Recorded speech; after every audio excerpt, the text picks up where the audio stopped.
Se falou muito na NRF naquele momento de ESG, inclusão, né? Esse ano, o que foi o assunto mais comentado, assim? Se for, né? Claro que passa por tudo, e eu acredito que eles fazem um apanhado geral e tem assuntos que são caminhos sem volta, inclusão, por exemplo, né? Mas se falou muito, ano passado, até fazer uma live com o Rafa Guerra sobre metaverso. Que foi um dos... Parece que esse ano não foi o grande tema. Lá que o metaverso ano passado foi... Tu não foi, né, Guto? Tu tava... Covid, tá. É mesmo? Metaverso foi tipo aquele assunto meio balão de ensaio. Tipo assim, não tinha o que falar, porque no meio tava ainda rolando muita história da pandemia. E assim, por mais que se quisesse, assim, colocar... não, porque, tem que mover a economia na rua, em Nova York, a coisa não tava boa. Não tinha clima, entendeu? Então, assim, e outra que acho que as empresas também, né? Tava todo mundo meio assim, não sabendo nem como é que estavam saindo da primeira parte da crise sanitária, né? Além da questão conjuntura, vindo uma inflação já que estava se formando, já estava pegando, como nós aqui, a questão logística, entendeu? Então tava assim, acho que tava numa transição. Agora, aí o metaverso, acho que é aquela coisa de tecnologia, o troço foi a fuga, será? Não sei se foi a fuga, mas eu acho assim, isso existe, é real, não é uma coisa, né? Só que tem lá as suas aplicações ou quem pode bancar ou não, ou uma maturidade do usuário, não sei, né? Mas a gente viu ali, por exemplo, a gente viu no passado algumas redes mostrando já alguns cenários que eles estavam experimentando metaverso. Mas assim, as contas eram muito altas, eu falava coisas que tu nem sabia. Cara, e aquilo ali assustou. Cara, eu vou dizer assim, assustou muito o nosso misturava assim, misturava com a história da moeda digital, do cripto, né, da história do blockchain, das novas, né, quer dizer, da internet como que estava vindo com outras possibilidades. Então era uma coisa meio assim, uma grande Tanto é que o Rafa fez uma live, ele estava lá ainda. Eu fiz uma live com a Ju, que é a nossa vice-presidente lá da Brisabela. Acabou de comentar aqui. A Ju? No nosso vídeo. Nova York não é mais o centro do mundo, Canoas não há dúvida sobre isso. E aí eu fiz uma live e entrou nessa live o Rafa Guerra e ele só falava assim, calma, galera. Calma com o metaverso, calma, não é tudo isso. Porque realmente aqui parece que deu muito barulho. De amedrontar até. Cara, isso tá chegando e eu não tenho nem meu avatar ainda. Então é esse que o comércio, porque chega de uma forma muito grotesca aqui para nós. Agora, a tendência mundial, NRF, maior feira de varejo do mundo, tá falando disso, vai chegar para nós. E aí metaverso é a palavra-chave do momento. E até o Juarez, que é do nosso colega aqui da GV do Boticário, nosso professor, ele falou assim, cara, o que eu vou fazer agora? Tem que comprar um prédio, a minha loja eu tenho que comprar já no metaverso. Então deu uma conturbada na galera. Meta que tinha recém sido criada. Quer dizer... E me parece que esse ano, pelo que a gente viu ontem, teve pós-NRF da CDL Porto Alegre, aliás, né? Deixar os parabéns aqui. Tá muito legal. No nome do presidente Írio Piva, né? Agradecer todo mundo aqui, todos que contribuíram. Rafa Guerra, né? Gestor de marketing da CDL Porto Alegre, o Michael, superintendente, e toda a galera que operacionalizou todo esse evento da CDL Porto Alegre. Incrível, impecável. Cirúrgico, e o Guto Rocha ontem palestrou, foi um dos palestrantes, Fabiano Zorteia, Guga Esquifino, Gianni Guerra, foi sensacional. E ontem me parece que o assunto foi muito comunidade, experiência. Em 2022 assustava muito o pós-pandemia ainda, a gente está indo para um caminho digital e é um caminho sem volta, galera, volta atenção para lá. E parece que a experiência agora ela está tomando conta de novo, de tu proporcionar experiências diferenciadas dentro do teu ponto de venda. Obviamente, sempre linkando com os canais de comunicação que estão aí disponíveis, que é um caminho sem volta mesmo. Que não é novidade também, né? Mas tem uma parada que a gente fez uma agenda além da NRF e teve um comentário que eu achei super pertinente. Cara, a melhor experiência não vai sustentar o teu negócio. Porque empresas com experiência maravilhosa quebraram já.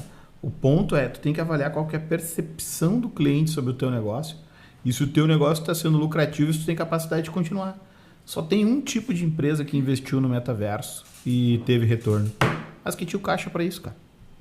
Entendeu? Não, e que também, porque na verdade, como o metaverso, quer dizer, olhando, já tem um universo, digamos, que está ali, por exemplo, nos games, né? Aí que tá. Que aí já tem uma, digamos, comunidade, já tem a galera toda da geração, meu sobrinho que tem 9 anos, o outro que tem 6, quer dizer, uma galera que já está consumindo isso. Essa nomenclatura de metaverso, ela meio que mais confunde do que ajuda. Porque na verdade é o seguinte, Quando a gente faz matéria, a gente tem que explicar, né? Metaverso, o que é metaverso? Não, mas até o que eu falo de experiência, e eu nem contei com o metaverso. Porque pra mim, sinceramente, eu virei a página do metaverso. Eu noto que o nosso varejo aqui, ele meio que deu uma virada, esqueceu e deixou de canto. Mas tem que esquecer. A experiência que eu falo, ela tá da loja física mesmo. Agora, o ponto é isso que falou nessa NRF 2023? A gente não precisa ser exagerado, né? Às vezes eu uso do exagero para explicar algumas coisas, mas assim, o que acontece? Esse universo que acontece dentro dos games, ele é um universo diferente.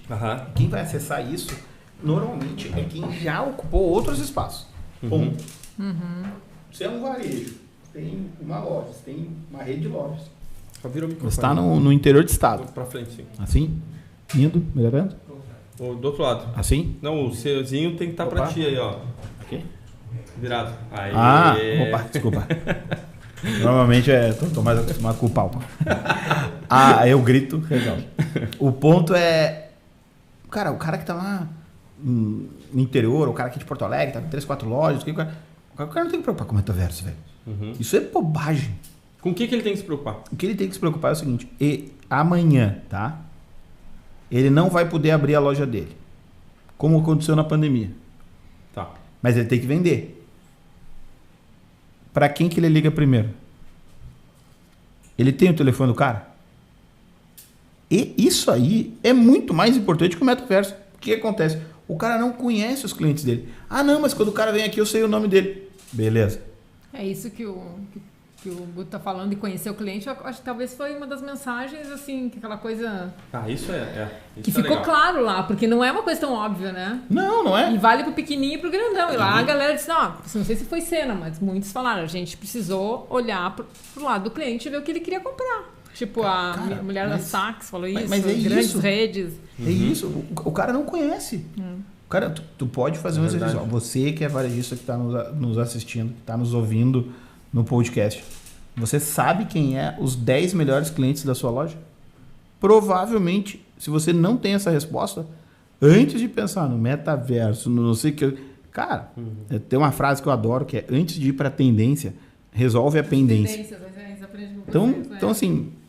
Como é que é essa frase? Antes de ir para a tendência, resolve a pendência. Então, antes de ir para o metaverso, resolve as tendências, o nome do cliente. Não me recordo o autor, mas não é minha, mas é muito boa. E assim, ela explica um pouco do que foi essa NRF. Essa NRF foi uma NRF do tipo, olha só, nós não temos budget, que é o termo que os caras gostam de usar, que é o orçamento. Nós não temos dinheiro para falar de futuro, porque nós não sabemos se nós vamos chegar no final do ano. Esse é o recado. Então, tu olha a quantidade de demissões em massa, né? Que agora os caras chamam de layoff para parecer mais legal, mas é demissão em massa que está acontecendo, continua acontecendo, vai continuar acontecendo, mas não fiquem pensando que essa galera que está sendo demitida em massa está ficando sem emprego e está procurando emprego na fila do Cine. Pelo contrário, essa galera que está sendo alvo desses layoffs, está todo mundo se recolocando num espaço muito curto de tempo, porque são trabalhadores com uma raridade muito grande. Só que foi um movimento econômico que causou essa inflação. Então o cara estava trabalhando lá, ganhando 10. Aí a empresa queria crescer, porque a pandemia acelerou o digital, vamos, é isso aí. Tá, eu preciso de gente. Tá, esse fulano aqui tá ganhando 10. Tá, traz ele, paga 15. Então, e até isso, né? Que o salário aí o cara foi. Isso aí, o cara foi, 15, foi. Lá, aumentou 50% do salário. Só que o cara era o mesmo profissional. Aí o cara ficou 2, 3 meses lá, veio uma outra empresa que tinha recebido um aporte, um crescimento, não sei o quê. Não, vem pra cá. Ah, não, eu tô ganhando 15. Não, nós pagamos 20. Aí o cara tava no terceiro pagando 25. O que acontece? A conta não fecha. E aí tu tem que rapar uma galera. Tem que rapar uma galera. E aí tu cria esse efeito que foi efeito inflacionário. A economia tem que se ajustar. Só que tu tem na contramão acontecendo. E aí eu passo pra ti, se tu viu lá ou não, a falta de mão de obra. Sim. Então, tu comentou ontem, né? Como é que a gente convive? Em tudo quanto é lugar, né? Precisa-se e tal. E tem aquele fenômeno da própria pós-pandemia, da galera que não quer assumir alguns tipos de trabalho, o imigrante que não está mais porque foi mandado embora ou não pôde mais entrar, né? Porque era desculpa, eu me afastei aqui. O imigrante que antes ocupava essas funções, essas funções, digamos, mais assim de chão de fábrica, né? De chão de loja, de restaurante, essas coisas, né? e jovens que não querem assumir, ou a história que estão se discutindo na Europa, discute agora, eu acho que os Estados Unidos deve estar também nessa mesma, que é a história do tempo de trabalho, né? A jornada, né? De redução de jornada, que as pessoas não querem trabalhar, ainda mais lá, né? Que tu trabalha, tu ganha por hora trabalhada, né? Então, também tem isso. Não podemos esquecer os programas de divisão de renda também. Exatamente. Acabaram, e aí as pessoas estavam ganhando para não trabalhar. Sim, que criou uma acomodação. Quer dizer, tu tem uma conjuntura de uma crise, né, de pandemia, que o efeito dela não termina quando agora o número de casos não é mais tão assustador, então as pessoas não precisam mais usar máscara e tal. Não, provavelmente, e se falava da questão da logística, por exemplo, uma coisa que se fala, e eu sei que a galera que do varejo sente isso na pele, que tu vai levar um tempo de anos para recompor uma situação. Sim, assim, a gente não pode descartar que pode vir outra situação que pode criar problemas, né? Pode criar dificuldades.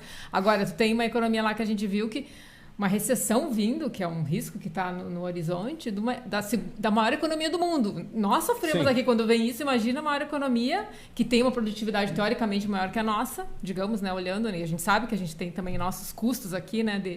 Que também pesam em tudo quanto é lado, né?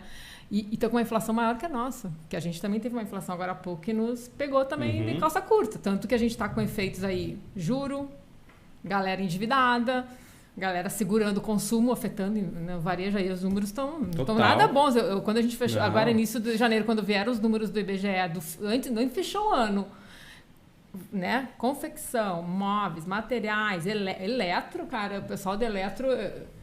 Tu trabalha, né? Tu tem clientes em redes e tal. Eu fico, às vezes eu fico pensando, gente, como é que a galera vai fazer esse ano? Não tem nada. A dureza é o problema do crédito, muito grande. Exato. O problema do crédito, os maiores índices de inadimplência na história. O varejo, basicamente, virou um provedor de crédito. Então, a maior parte do varejo de grandes redes do Brasil é um provedor de crédito.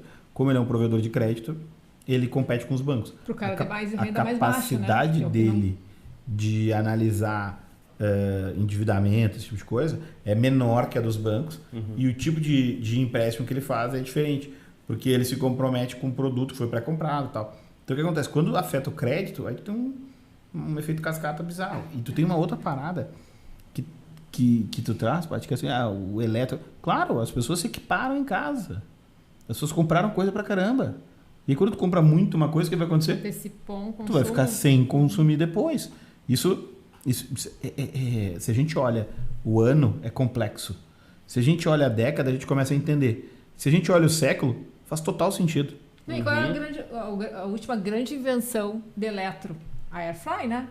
Quanto custa uma Airfry? 300 pila? 400? Exatamente. Quer dizer, não é uma geladeira mega que as pessoas... Quer dizer, até isso, né? Muda, né?